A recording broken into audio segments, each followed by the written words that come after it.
Junior lady doctor के murder case में कुछ ऐसी बातें सामने आई है जिसे सुनकर आपके रोंगटे खड़े हो जाएंगे।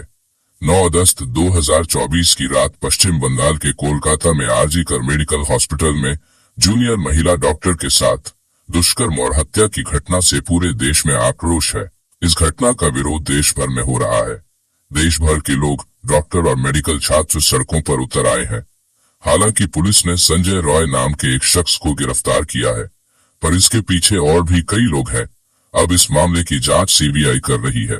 सीबीआई के आने के बाद इस केस में कई चौंकाने वाले खुलासे हुए हैं। पोस्टमार्टम रिपोर्ट के आने के बाद ये तो निश्चित हो ही गया कि इस घटना के पीछे सिर्फ एक आदमी नहीं है, बल्कि और भी कई लोग हैं। दोस्तों, इस वीडियो में आगे बढ़ने से पहले कृपया हमारे चैनल को सब्सक्राइब जरूर कर दें और बेल आइकॉन ऑन करके ऑल पर प्रेस कर दें, ताकि मेरी वीडियो की नोटिफिकेशन सबसे पहले आप तक पहुंचे।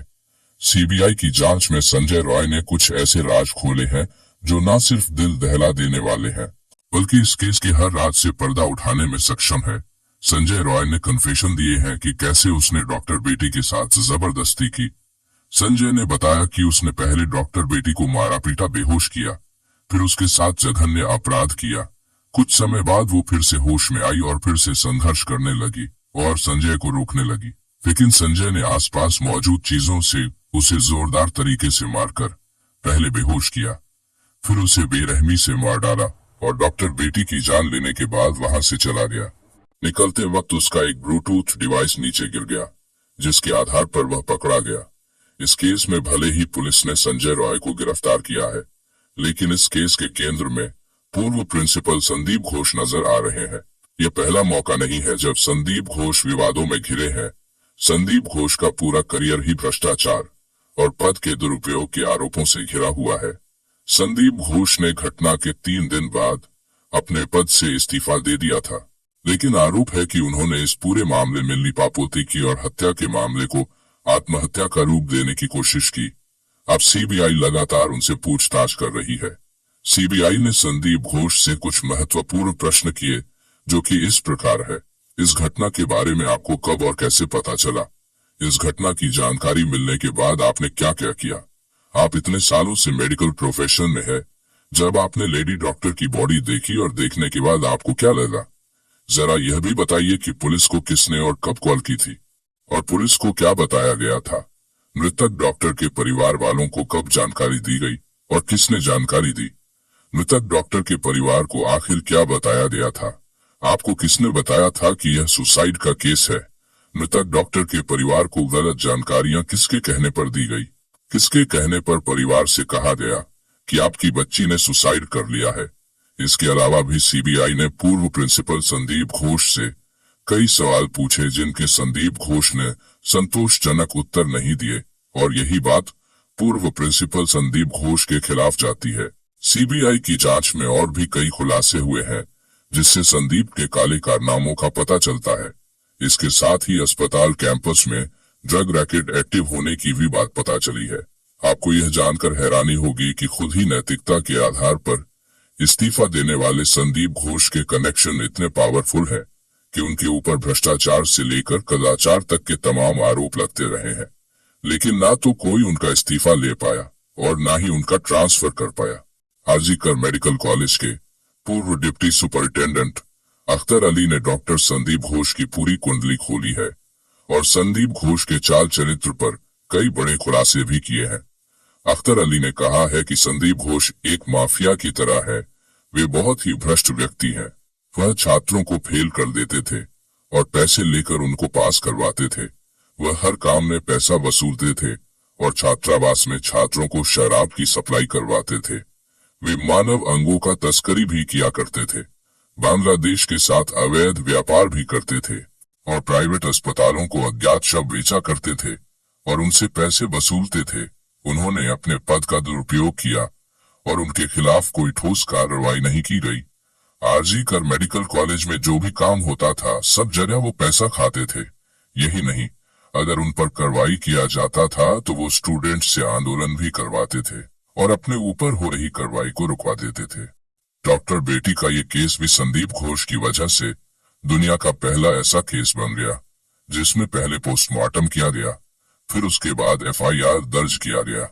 इस केस में कोलकाता पुलिस भी संदीप घोष की तरह ही इस घटना से जल्द पल्ला झाड़ना चाहती थी। इसलिए उन्होंने कभी संदीप घोष का बयान ही नहीं लिया और न क्राइम स्पॉट को सुरक्षित रखा। उन्हें डॉक्टर बेटी की शव जलाने की इतनी जल्दी थी कि शमशान में पहले से लाइन में 2 शव के होते हुए भी डॉक्टर बेटी की शव को पहले जला दिया गया। इस केस में आरजी कर मेडिकल हॉस्पिटल से जुड़ी कुछ चौंकाने वाली जानकारियां सामने आई है। कुछ ऐसे आंकड़े सामने आए हैं जो कई तरह के सवाल खड़े करते हैं। आरजी कर हॉस्पिटल में मारी जाने वाली जूनियर लेडी डॉक्टर अकेली इंसान नहीं थी। इससे पहले भी कई लोग मारे जा चुके हैं जिनका केस आज तक सॉल्व नहीं हो पाया है। इसलिए ऐसा भी कहा जा रहा है कि आरजी कर अस्पताल मर्डर मिस्ट्री का घर है। यह बात इसलिए भी कहा जा रहा है क्योंकि पिछले 23 सालों में 2001 से लेकर 2024 तक आरजी कई डॉक्टर्स की रहस्यमय तरीके से मौत हो चुकी है। आइए अब आपको सिलसिलेवार ढंग से बताते हैं कि 23 सालों में कई डॉक्टर्स की मौत पर आरजी कर अस्पताल की मिस्ट्री आखिर है क्या। पहला मामला है 2001 का। 2001 में सौमित्र विश्वास नाम के छात्र का शव आरजी कर मेडिकल कॉलेज के छात्रावास के कमरे में लटका हुआ पाया गया था। अभी के लेडी ट्रेनी डॉक्टर के केस की तरह ही अस्पताल के अधिकारियों ने तुरंत उस घटना को आत्महत्या करार दिया था, लेकिन पीड़ित परिवार और मृत छात्र के साथियों ने मौत पर संदेह जताया। सौमित्र की मां और उनके कुछ क्लासमेट्स ने आरोप लगाया था कि कॉलेज हॉस्टल में सेक्स रॉकेट चल रहा था। हॉस्टल में कई अश्लील काम किए जाने के आरोप भी लगे थे। कई छात्रों ने दावा किया था कि सौमित्र इन काली गतिविधियों का पर्दाफाश करना चाहता था, इसी कारण उसे मार डाला गया। पुलिस ने जांच शुरू की, लेकिन मामला जब कोर्ट तक पहुंचा तो कोलकाता हाई कोर्ट ने सीआईडी जांच का आदेश दिया। जांच के दौरान कॉलेज हॉस्टल के अंदर चल रहे पोर्नोग्राफी गिरोह की बात सामने आई थी। बताया गया था कि वीकेंड्स में छात्र सेक्स वर्कर्स को हॉस्टल में बुलाते थे। अगर सेक्स वर्कर्स नहीं मिलते थे तो मृत शरीर के साथ अश्लील हरकतें की जाती थी। सोचिए, यह कितनी मिस्टीरियस हॉस्पिटल है। जरा सोचिए कैसे एक लाश को निकालकर उसके साथ पोर्नोग्राफी बनाई जाती थी। और उस समय यानी हम बात कर रहे हैं 2001 की, उन्हें सुपर इम्पोज कर दिया जाता था, यानी उस लाश के चेहरे को हटाकर एडिटिंग करके किसी और जिंदा लड़की की तस्वीर लगा दी जाती थी। इससे अंदाजा लगा सकते हैं कि उस समय भी इस हॉस्पिटल में कितना घिनौना अपराध होता था। हालांकि यह मामला अभी तक अनसुलझा ही है। दूसरा मामला है 5 फरवरी 2003 का। इस दिन आरजी कर मेडिकल कॉलेज एंड हॉस्पिटल के हाउस स्टाफ अरिजीत दत्ता ने आत्महत्या कर ली थी। पुलिस ने बताया था कि अरिजीत ने पहले अपने हाथ में एनेस्थीसिया दिया, जिससे उसके हाथ में लकवा मार गया। फिर ब्लेड से उसने हाथ की नस काट ली। फिर हॉस्टल की छत से नीचे कूदकर अपनी जान दे दी। उसके पास से सर्जिकल चाकू भी बरामद किए गए थे। जांच के बाद भी कुछ निष्कर्ष नहीं निकला और मामला ठंडे बस्ते में डाल दिया गया। तीसरा मामला है अक्टूबर 2016 का। डॉक्टर गौतम पाल मेडिसिन विभाग के प्रोफेसर थे। उनके किराए के फ्लैट में उनका शव पड़ा हुआ था। बदबू आने पर पड़ोसियों ने पुलिस को सूचना दी।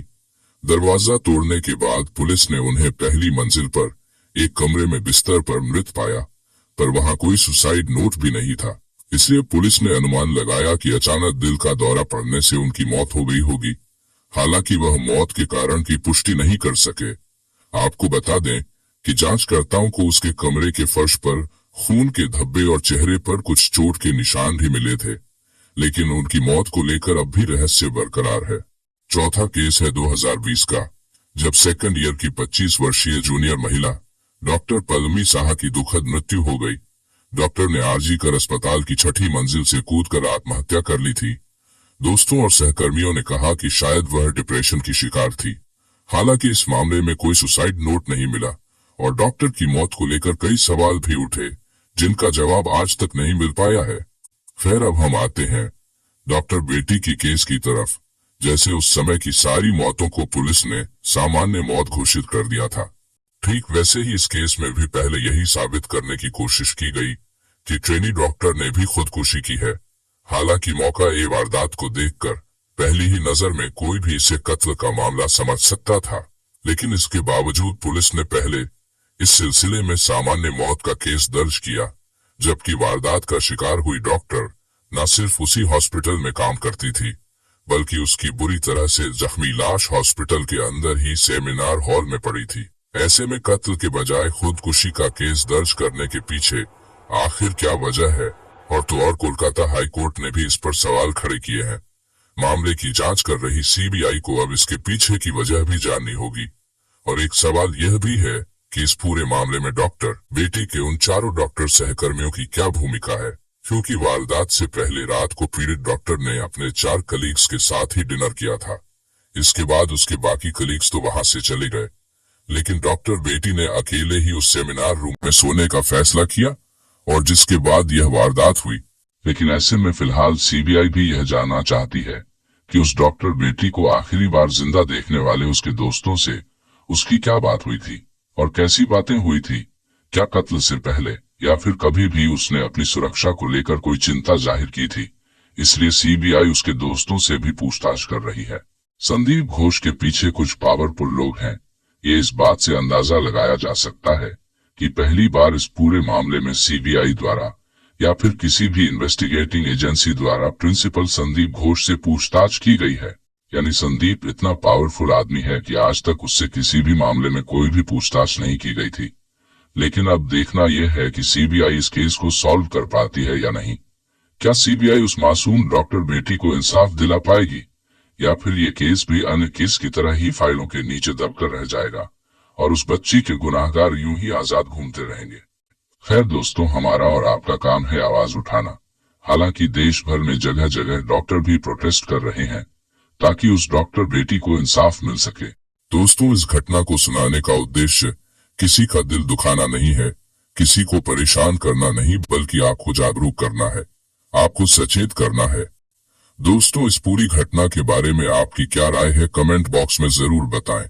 और अगर हमारी मेहनत पसंद आई हो तो इस वीडियो को लाइक करते हुए शेयर भी करें। अगर आपने अब तक चैनल को सब्सक्राइब नहीं किया है तो हमारे चैनल को सब्सक्राइब कर